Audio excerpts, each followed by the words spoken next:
জাতীয় ঐকমত্য কমিশনের উদ্যোগে প্রণীত জুলাই সনদের খসড়া পর্যালোচনা করে মতামত জমা দিয়েছে ২৩টি রাজনৈতিক দল। মতামত দেয়নি ৭টি দল। শুক্রবার বিকেলে গণমাধ্যমে পাঠানো বিজ্ঞপ্তিতে এ তথ্য জানিয়েছে ঐকমত্য কমিশন। এর আগে গত ১৬ আগস্ট রাতে রাজনৈতিক দলগুলোর কাছে খসড়া প্রস্তাব পাঠায় জাতীয় ঐকমত্য কমিশন। তারা ২০ আগস্টের মধ্যে মতামত দেওয়ার আহ্বান জানায়।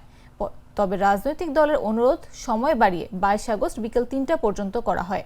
খসড়ায় বলা হয়, জুলাই সনদের বিধান, প্রস্তাব ও সুপারিশ সাংবিধানিক ও আইনগতভাবে বলবৎ বলে গণ্য হবে। এ বিষয়ে কোনো আদালতে প্রশ্ন তোলা যাবে না। এছাড়া যেসব সুপারিশ অবিলম্বে বাস্তবায়নযোগ্য বলে বিবেচিত, সেগুলো জাতীয় সংসদ নির্বাচনের আগে সরকারকে বাস্তবায়ন করতে হবে। তবে খসড়ার যেসব বিষয়ে কিছু দল এখনো একমত হয়নি, সেগুলো নোট অফ ডিসেন্ট আকারে সনদে অন্তর্ভুক্ত করা হয়েছে।